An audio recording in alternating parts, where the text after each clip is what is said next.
fallait agir en plein jour pour dire en plein jour cette volonté. C'est dans la continuité du déclenchement de la guerre de libération nationale. Moi, je parle de Skikda, oui. De tous les douars de Skikda qui se sont rassemblés.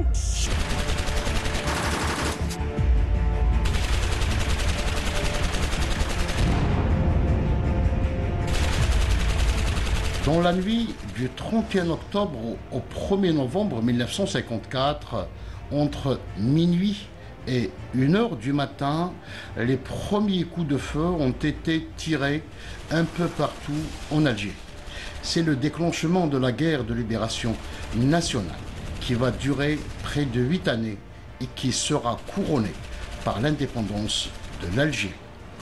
La guerre de libération nationale déclenchée par un groupe de militants rompus avec les appareils politiques de l'époque dont la démarche était jugée inconséquente face à un colonisateur qui semble ne comprendre que le langage des armes va alors bouleverser complètement l'administration coloniale, laquelle administration n'a pas mesuré l'ampleur d'une action révolutionnaire menée avec ferveur par le Front de libération nationale et l'Armée de libération nationale, deux entités formant les deux faces d'une même pièce. La pièce gagnante, désormais, en Algérie, où une ferme conviction alimente les esprits. La nation algérienne n'est pas la France, ne peut pas être la France et ne veut pas être la France. C'est avec cette conviction profonde que les hommes de novembre déclenchent la révolution. Elle est dans tous les esprits. Elle est dans l'esprit de Zérout Youssef et de ses compagnons lorsqu'ils lancent l'offensive du Nord constantinois le 20 août 1955. Elle est aussi une lanterne qui a éclairé les congressistes de la Soumam lorsqu'ils se sont réunis le 20 août 1956 pour organiser l'action révolutionnaire.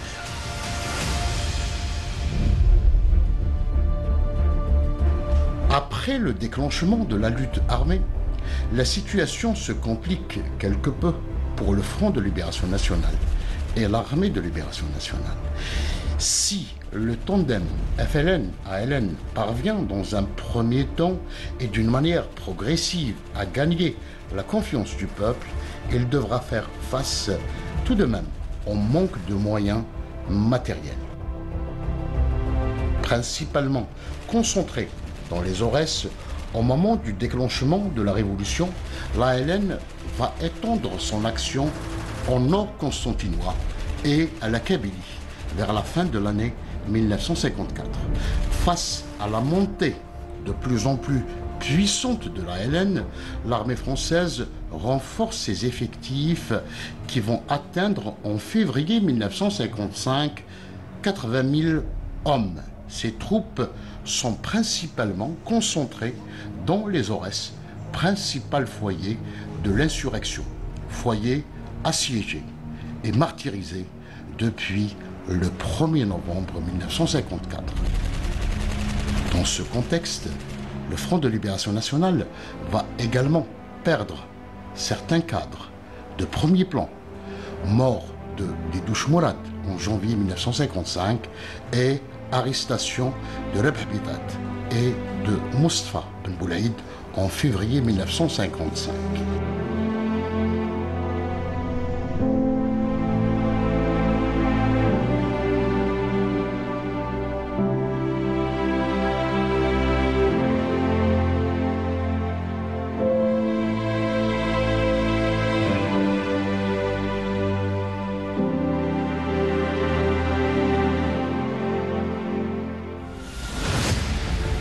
Dans ce contexte, un homme, un stratège, va surgir sur la scène de l'histoire. Zérout Youssef, chef de la zone 2 depuis janvier 1955, va insuffler une nouvelle dynamique à la révolution.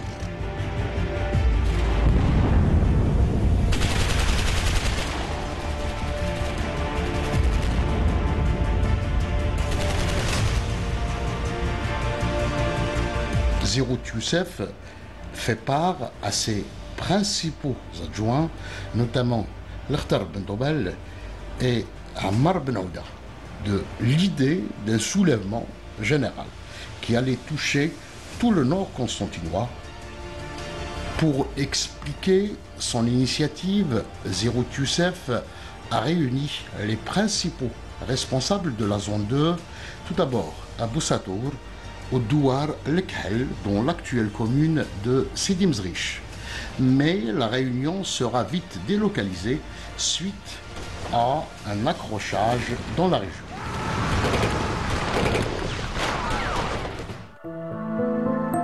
C'est à Zemen, une localité située à une quinzaine de kilomètres de Skikda, que les travaux de la réunion vont se poursuivre. Il s'agit pour Zérout Youssef et ses compagnons, tout d'abord, d'alléger la pression sur la région voisine des Aurès Namcha, assiégée depuis le 1er novembre 1954 par l'armée française qui a déployé un important dispositif de répression étouffant les maquis de l'armée de libération nationale autant que la population locale. Il s'agit aussi de déclencher une nouvelle insurrection en plein jour cette fois-ci, à midi, dans la continuité du 1er novembre 1954. La propriété des insurgés, des révolutionnaires, des moudjahidines, des fidèles, on croyait que c'était des gens de la nuit. Il fallait agir en plein jour pour dire en plein jour cette volonté. C'était ça le courage extraordinaire. On leur a dit, soulevez-vous. On leur a dit, venez. Ils sont venus avec... Ils n'avaient pas d'armes, ces gens-là. En tout et pour tout, d'après les écrits qui restent, Zérout ne disposait que de 300 hommes au maximum dans la Wilaya 2. Et c'est tout le peuple. C'est cette fameuse phrase de Ben Mehdi qu'a appliqué Zérout. Il a mis la révolution dans la rue, de s'émanciper du colonialisme. Je la nomme l'offensive de la Wilaya 2.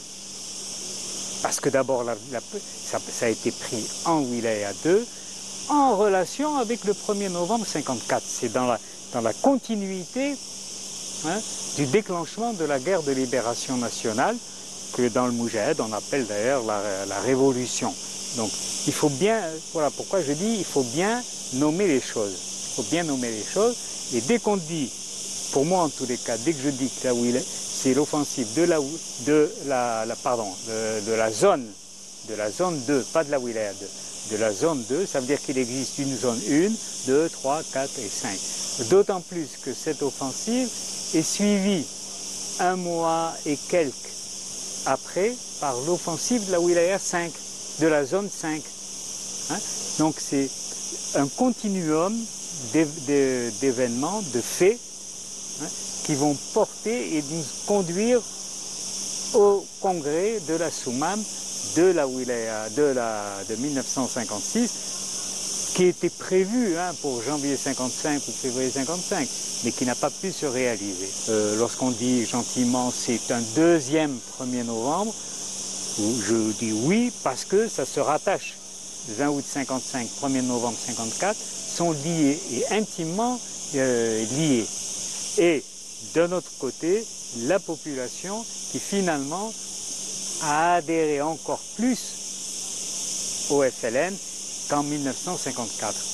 Et là, la plupart de ceux qui étaient contre la lutte armée, les militants, j'en parle, par les militants, vont effectivement se poser la question de la représentativité du FLN, mais cela pose désormais de façon positive. C'est-à-dire que l'option du groupe, ce qui formait le CRUA et qui a formé le FLN, l'option de la lutte armée, finalement, c'était effectivement la seule et unique solution pour mettre à bas le système colonial. C'est une date historique où les responsables du Nord constantinois, à leur tête Zérout Youssef et Ben Tobal, ont déclenché les assauts à travers les postes militaires et même les villes comme Skikda, comme Al-Harrouch, comme Smandou, où ils ont attaqué en plein jour les positions coloniales, les positions de l'armée et même des colons, où ils se sont acharnés justement avec un courage extraordinaire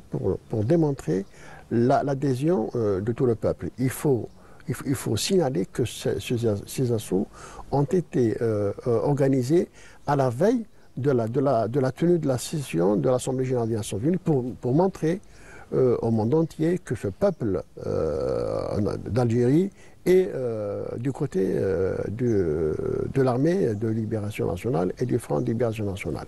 C'était le peuple qui donnait, Zéroudine Youssef, il a donné la parole au peuple par les armes. Et c'est à ce niveau-là que les gens de tous les douars, moi je parle de Skikda, oui. De tous les douars de Skikda, qui se sont rassemblés dans un lieu dit Zamen, où il y avait les responsables de la Wilaya 2 autour de Zéroudine Youssef. Et c'est de là qu'ils sont partis à travers toute la Wilaya de Skikda. C'est-à-dire à l'époque c'était une daïra. Ils sont partis à travers autour de la daïra de Skikda. Ils ont attaqué les postes de gendarmerie, ils ont attaqué les postes de police, ils ont attaqué tous les symboles de la colonisation. L'insurrection menée par des dizaines de milliers d'Algériens touche 28 localités simultanément et en plein jour. Elle va de Kolo, Skikda jusqu'à Guelma et Constantine. Les objectifs visés par les attaques sont eux-mêmes hautement symboliques. Dans presque chaque ville et village, que ce soit à Skikda, Enabid, Ouedznati, Smandou, Kolo, les cortèges d'insurgés, après avoir gagné le centre, s'attaquent à des gendarmes, des casernes, des bureaux de poste, des ateliers, des dépôts, des fermes de colons et autres infrastructures coloniales. À l'époque, il fallait tout d'abord qu'il fasse le rassemblement de tous les responsables de la Wilaya 2. Que ce soit Bentoubel, que ce soit Ali Kafi, tous ces responsables-là, il les a rassemblés au niveau de Zamen. Et c'est à partir de là qu'il a donné les ordres pour encadrer aussi les chab. Oui. Ils ne pouvaient pas le chab wahadouya hadik. Ils ont donné les armes, ce qu'ils avaient comme armes, le peu qu'ils avaient, tout le monde a ramené ce qu'il avait. Et ce qu'ils n'avaient pas, c'était les haches, même des bâtons. Même des bâtons. Oui, même oui. des bâtons. Et pourquoi il a fait tout ça? C'est pour pousser le peuple à agir, impliquer pleinement dans le processus de la révolution. Et aussi pour une raison majeure, c'était l'encerclement de l'Aurès.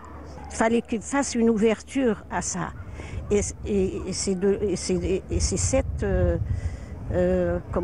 cet objectif qui a réalisé que la révolution s'introduit dans tous les foyers.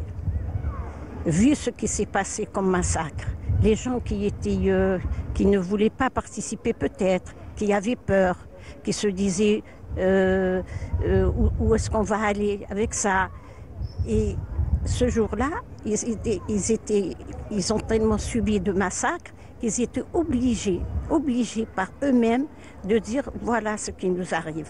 Voilà, on y va ou on n'y va pas. Voilà ce qui nous est arrivé. Et c'est comme ça que les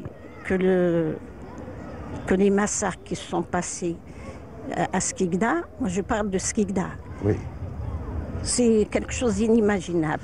Après ça, c'était le retour, le massacre. Il y a eu des morts, oui, une répression aveugle, considérable.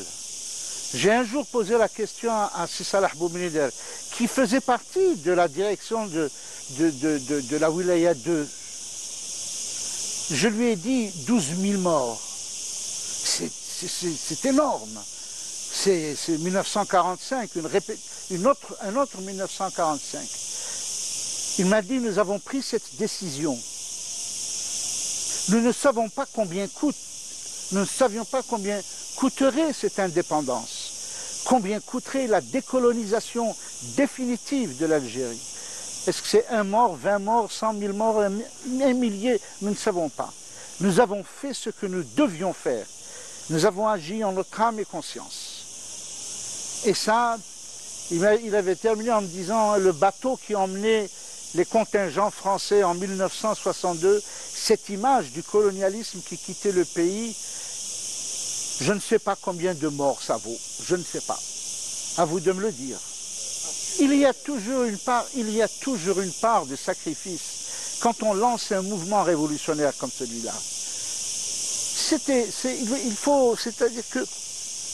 Il faut nous souvenir à quel point le peuple a été amené, c'est-à-dire il a été réduit au rang de la bête, de l'animal, de la bête de somme. Il était esclave sur son propre territoire, esclave dans sa maison, esclave sur sa terre, dans son pays. 132 ans de colonialisme, ça vous marque, ce n'est pas un tatouage. 132 ans de colonialisme absolu. C'est-à-dire à l'époque, personnellement, j'avais à peine 14 ans. Ce que j'ai pu voir, hein, je vous raconte de ce que j'ai pu voir et de ce que j'ai pu entendre. Oui. Vous savez, quand ça a commencé, les gens couraient, partaient, parce que surtout les gens qui étaient au niveau de la ville, dans ce qu'on appelle souk arab. Dans ce souk-là, il y avait beaucoup de monde. C'était le jour où les gens descendaient en ville pour faire leurs achats, c'était le samedi. Et ils ont commencé là-bas par tuer les gens dans les cafés morts, de les mitrailler. Les autres, ils ont été paniqués, ils ont commencé à monter. Nous, on habitait du côté sur les hauteurs de Skikda. Les gens montaient en courant, ils paniquaient. Mon frère, il a ouvert la porte parce qu'on avait des vergers. Et les vergers, du verger, les gens montaient vers les domaines. Et là-bas, ils pouvaient partir vers le maquis. Il leur a ouvert la porte et il les a fait rentrer. Il les a fait monter vers le verger. Partez, courez par là. Et il y avait même un Maltais qui était là-bas. Un Maltais qui était là-bas et il leur montrait la route. Il leur montrait la route. Et on a été étonnés. Personnellement, j'ai vécu ça comme si c'était un film, quelque chose de... Tout le monde, les vieilles, ils sont sortis. Il y avait les pieds noirs qui étaient de leur maison, de leur balcon. Ils tiraient sur les gens. Ils tiraient sur les gens qui partaient en courant à droite, à gauche. Et puis le plus gros massacre, c'est au niveau du stade. Oui.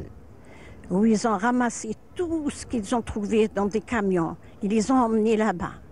Ils les ont emmenés là-bas et ils les ont tués. Ceux qui sont morts, ceux qui ne sont pas morts, ils les ont enterrés dans des fosses et ils ont mis dessus de la chaux. Et ils ont passé dessus un bulldozer, ou je ne sais pas comment ils appellent ça. Ils ont passé tout sur tout ce peuple-là, ils ont passé le bulldozer. Maintenant, personnellement, quand je vais là-bas, et ils font des cérémonies au niveau du stade, j'ai peur, je sais là où je mets le pied. Je le mets sur le pied, tiens, un moujahid, tiens, un militant, tiens, un chabi, parce qu'ils ont tué tout le monde. Tout ce qui est femmes, enfants, n'importe qui, tout ce qui était dans la rue, même le maire. Il a bradé, il a mis le truc de maire de la ville, le fanillon, comment on appelle ça, la banderole hédique de maire de la ville, et il est sorti avec une mitraillette, il a commencé à... Le maire qui s'appelait à l'époque Crevaux, il s'appelait Crevaux. Et après ça, passons tous les jours, de 9h du matin jusqu'au soir, on entendait les mitraillettes tous les jours. Les gens des douars, des cousins qui venaient chez nous, au départ, ils ne pouvaient pas venir. Mais après, quand ils sont venus, ils nous ont raconté ce qui s'est passé. Les gens qui rentraient dans les maisons, qui tuaient les femmes et enfants, qui... Je ne peux pas dire autre chose. C'est quelque chose d'inimaginable. Ça, je l'ai vécu à l'âge de 14 ans. Je l'ai vécu à 14 ans. Et c'est toujours au fond de moi.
En 1955, comme une halte dans le processus révolutionnaire qui avait été enclenché. Parce que ce qui avait été enclenché, c'était au départ une guerre, mais ensuite, cela a pris toutes les caractéristiques d'un vaste mouvement révolutionnaire qui était en train de toucher l'ensemble du pays. Le grand problème qui s'était posé pour les insurgés, c'était surtout le manque de coordination entre les différentes zones. La réunion de coordination qui était prévue pour le mois de janvier, au départ, lors de la réunion d'octobre, cette réunion qui était programmée pour faire le point du premier trimestre n'a pas pu se tenir, pour différentes raisons, dont vous avez cité quelques-unes, particulièrement la mort de Didouche, l'arrestation de Bitat et d'autres événements qui ont concouru à empêcher cette réunion de coordination. Il fallait faire quelque chose. Il fallait faire quelque chose. Il y a bien sûr ce qu'on dit généralement et qui n'est pas étayé par des textes ou par des documents, notamment la demande qui avait été faite par Ben Boulaïd de bouger au niveau de la 2 et des autres zones pour pouvoir essayer de diminuer la pression qu'il y avait sur les Aurès, et une pression réelle qu'il y avait sur les Aurès très particulièrement. Donc tout cela a concouru aussi à faire prendre conscience que c'était tout le mouvement lancé en 1954, le 1er novembre 1954, qui risquait de s'affaiblir. Il fallait provoquer la rupture définitive d'avec les autorités coloniales, le système colonialiste lui-même. Il fallait provoquer quelque chose, et la meilleure façon de le provoquer, c'était de lancer quelque chose d'inédit. C'est-à-dire, c'était, disons, un autre 1er novembre, avec autant d'intensité, avec surtout la volonté réaffirmée de s'émanciper du colonialisme. Le 20 août, c'est le rassemblement de tout un peuple, des femmes, des enfants, des jeunes filles. Il y avait des personnes âgées, des femmes âgées, mariées, il y avait des jeunes filles dont les parents étaient tués, alors ils ont rejoint le maquis. Il y avait des jeunes enfants, il y avait même un jeune qui avait 11 ans. Il avait 11 ans, on l'appelait le petit Salah. Il a fait un attentat au niveau de Marsa, un endroit du côté de Tekouch pour aller vers Ras el Hadid. Oui. Ils étaient, les militaires, ils étaient dans un bar. Il a fermé la porte. Il a envoyé une grenade par la fenêtre. Et il est parti, il a pris le marquis. Il avait 11 ans. C'est pas quelqu'un qui était au maquis. Il était jeune, il était au maquis. Donc il y a eu l'attaque de la Wilaya 2, de la zone 2, puis l'attaque de la zone 5, et puis l'année 1956 est une année... c'est l'année de l'ALN. C'est l'année de l'ALN. C'est là que l'ALN va conduire des actions plus qu'héroïques. C'est là que l'ALN va renforcer son potentiel militaire en armes et surtout en hommes. Parce que c'est bien d'avoir... donc en hommes, c'est encore plus difficile. Ça va se passer à peu près à travers tout le territoire national. C'est là qu'ils vont faire des prisonniers. C'est là que ce qu'on appelait les goumiers vont rejoindre l'ALN. C'est là que ceux qui rentraient c'est cette année-là, ceux qui rentraient d'Indochine, vont, eux, avec armes et bagages, rejoindre l'ALN malgré les efforts de l'armée de les empêcher de monter dans les maquis. Donc c'est une année riche en événements, et c'est à ce moment-là qu'effectivement se met en place l'idée et les moyens de faire la réunion qui devait se faire un an avant. Alors, et là on apprend que la wilaya, que la zone 2, c'est trop facile de sortir le mot wilaya, que la zone 2 était prête et s'apprêtait à accueillir le congrès en question, avec toutes les personnalités politiques qui devaient venir. Puis ils se sont déplacés, ils ont dit non, on est trop loin, on est un peu décalé géographiquement. Ça devait se tenir à Qa'ad ibn Abbas. Bon, là aussi, comme par hasard, il y avait des accrochages violents avec l'armée française. Donc il a été décidé d'aller sur la rive gauche de la Soumane. Avant le 20 août 1956, le Front de libération nationale ne disposait pas d'une direction centrale, d'une organisation politico-militaire performante et d'une stratégie d'action commune à toutes les zones.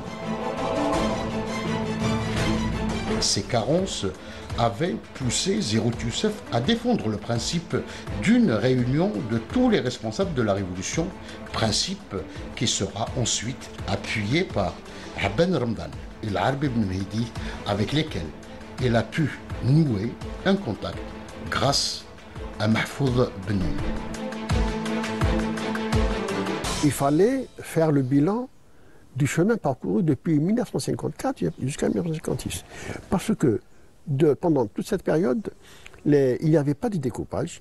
Les chefs de groupe des Moudjahidines allaient à la conquête des territoires en organisant les villages, les douars, selon leurs forces, selon leurs initiatives, selon leur bonne foi. Et donc, il n'y avait pas de limite. C'est le hasard de calendrier, parce que les préparatifs, c'est bien avant. Oui. C'est début 56. Et au fur et à mesure qu'avancent les préparatifs, donc on tombe au début de l'été, tout est prêt. Tout est prêt, le choix du site, les délégations, les invitations envoyées. Donc ça tombe avec le début de l'été, c'est ce qui explique que c'est fait au mois d'août. Au début, l'endroit, le lieu qui était prévu pour cette importante réunion, historique réunion, qui défiait l'armée française, qui était un défi flagrant, parce que les responsables de l'ALN, tu avais dit tout à l'heure, sous la barbe de l'armée française, elle tenait un congrès. Alors tout était quadrillé. C'était une gageure importante. Donc c'était prévu de la tenir à la Qala'a d'Ibn Abbas. C'était impossible parce qu'un incident est arrivé en cours de route. Lorsque Ben Ramdan et Ben Mehdi se rendaient au congrès de la Soumane, ils ont eu un accrochage, un lagan, c'est connu. Et la mule qui transportait l'ensemble des documents qui étaient préparés, destinés au congrès de la Soumane, la mule, qu'on appelle entre guillemets la mule traîtrise, le khaïna ou le khabitha, elle s'est rendue dans une caserne d'où elle était sortie, avec tous les documents. Donc l'armée française a eu la chance, elle s'est saisie de tous ces deux. Elle savait qu'une réunion allait se tenir à la Qala. Donc les responsables de Karim Qassim et Amirouche se sont retournés vers la région d'Ifri. La région d'Ifri ou Zlagan, c'était une région qui était totalement mobilisée autour de l'ALR. La population, les refuges étaient prêts, donc c'était un lieu qui était propice, qui était prêt à accueillir cette réunion. La rencontre entre les chefs de la Révolution devait avoir lieu initialement dans les Bibans, vers la fin du mois de juillet 1956. Et pour des raisons de sécurité, elle sera organisée au mois d'août 1956 à Ifri, non loin d'Irzaramkran. La rencontre a réuni l'Arbi ibn Mehdi, Ben Ramdan, Amar Omran, Karim Belqassim, Zérout Youssef et l'Akhdar Ben Toubay. قدرت en pleine guerre, chose qui est rare dans les annales de révolution.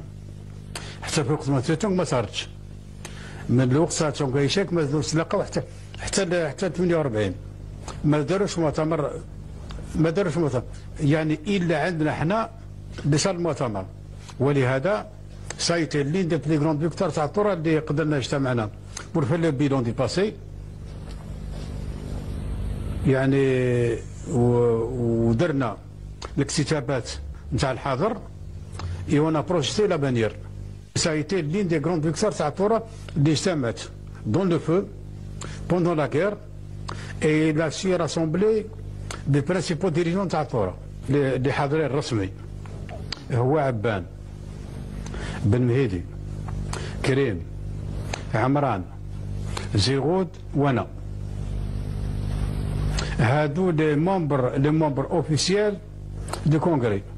الباقي كل نشاوروا لبرا. ابراهيم مزهودي علي كافي حسين رويبح هادو نشاوروا برا.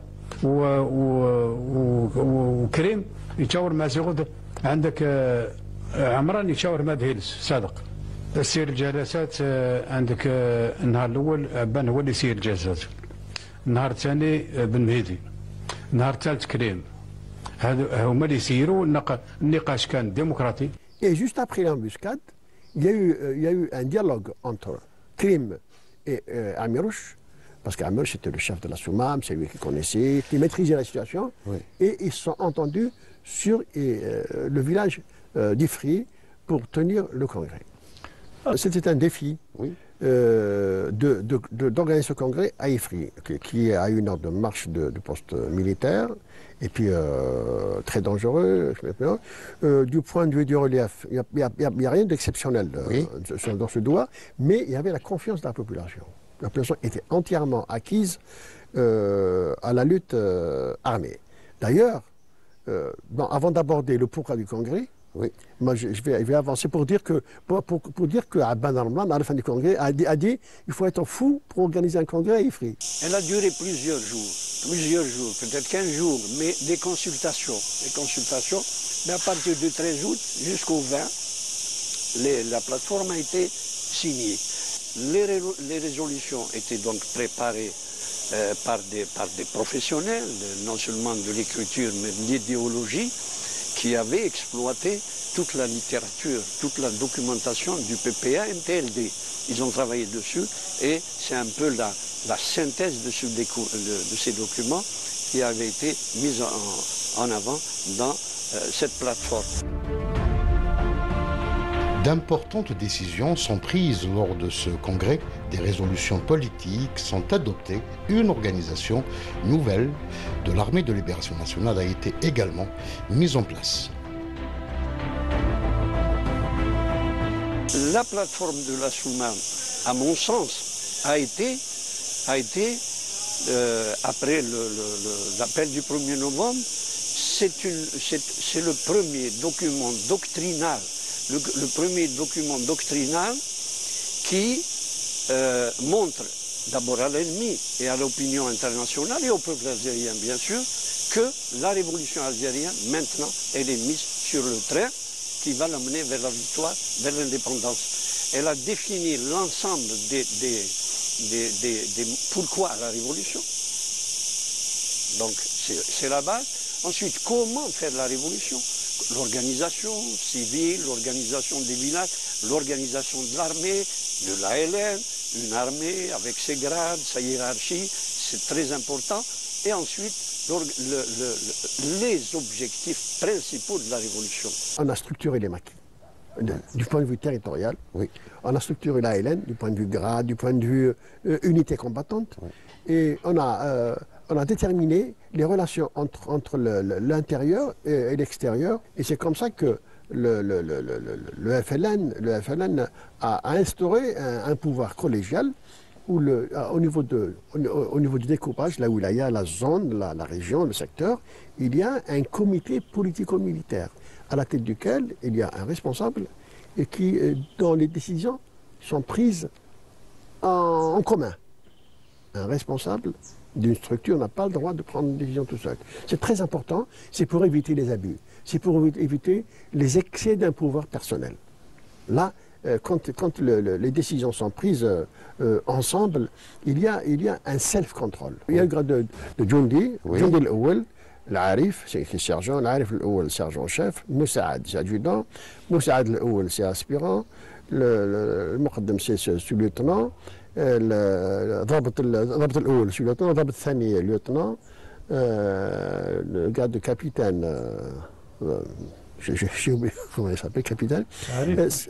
Non, le capitaine. Non, commandant Sar al-Awwal et colonel Sar Thani. Voilà. C'est des grades qui sont. Alors, le Congrès a obligé justement ces responsables à exhiber leur grade. Sauf dans les combats. Sauf dans les combats, évidemment, il y a une exception. C'est pour montrer que c'est une armée. C'est une armée, une véritable armée avec des grades, avec des choses. Et puis on a institué des unités combattantes. Alors le groupe, la section, le katiba, et le bataillon. Voilà les unités. Et à la tête de chaque unité, il y a un responsable avec son grade qui commande cette unité. Mais si on parle de volet politique, qui est le plus important, puisque ça a un rapport avec l'organisation d'une guerre. Donc, le volet politique, c'est que, la première des choses, ils ont créé ce qu'on appelle le comité de coordination et d'exécution. C'est ce qu'on appelle un comité exécutif. Le FLN n'avait pas ça avant. Chaque wilaya, chaque zone est dirigée par un responsable. Maintenant, on a créé un organisme exécutif qui dirige la révolution. Et il a tous les pouvoirs. La deuxième institution, c'est le CNRA. Et ici, donc, qu'est-ce qu'on a vu, les congressistes? Ils ont pensé à faire adhérer, à désigner comme membres toutes les tendances qui étaient au FLN. À savoir, les ulémas, ils ont choisi quelqu'un, il a été intégré, les communistes, etc. Tout le monde, on a fait une sorte d'union nationale, même dans les membres de CNRA, c'est un message.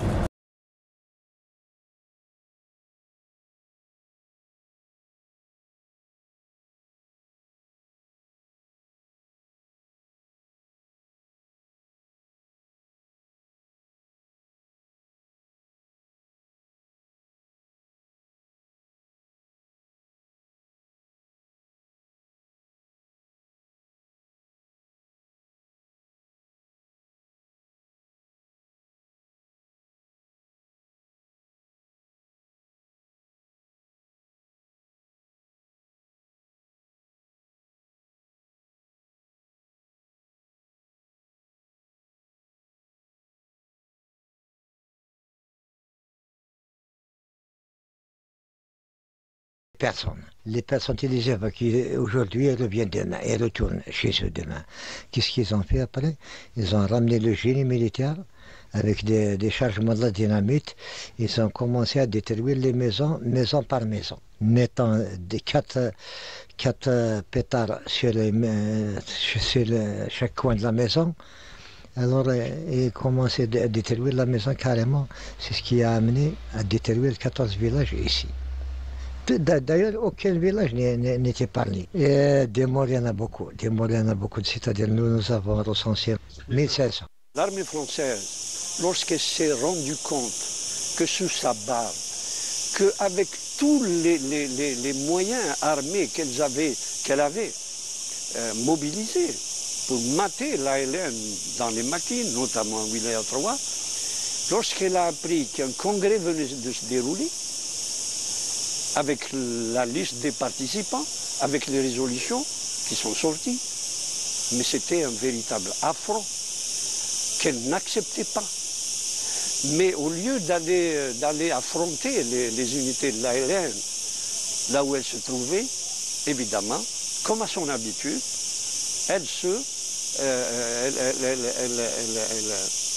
elle a mis les moyens pour mater la population qui s'était mobilisée pour la réussite du Congrès, qui est un succès, un franc succès. Mobiliser toute l'armée et les supplétifs et ensuite le résultat est un drame. Il faut qu'on mette en exergue, il faut qu'on souligne, il faut qu'on se rappelle, il faut qu'il rentre dans notre mémoire et qu'il passe à la mémoire des générations. C'est 14 villages qui ont été complètement rasés, détruits, brûlés, bombardés par l'aviation, par l'artillerie, et ensuite près de 1000 personnes ont été assassinées, délibérément, froidement, sauvagement, par les commandos de l'armée française, des vieillards, des hommes, des femmes, des adolescents et des exactions inqualifiables. Le ravitaillement se faisait autour d'Akbou, de Sidi Aïch, de Chemini, d'El-Zikri, d'Iram, etc. pour ne pas attirer l'attention de l'ennemi. C'est très important. Et puis, autre chose également, le génie de ces hommes, qui ont organisé des actions de diversion autour de la région. Adkar, Bouira, les Bibans, organisé des actions de diversion contre l'ennemi pour qu'il son attention ne soit pas attirée vers le lieu du congrès. Donc, nous pouvons dire que ces hommes, ce sont des génies. C'était des génies. Des génies de par leur intelligence, leur engagement, leur sacrifice et leur clairvoyance. Et on ne cessera jamais aujourd'hui de leur rendre hommage.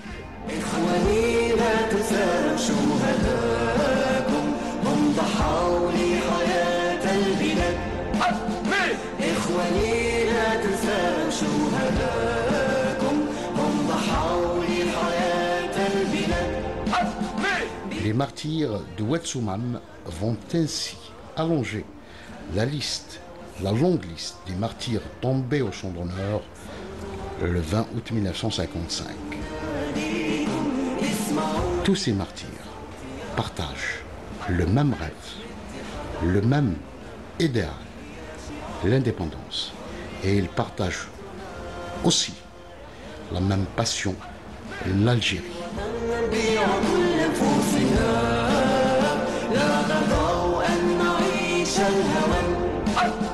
الاتحاد عنواننا تضحية شعارنا حرية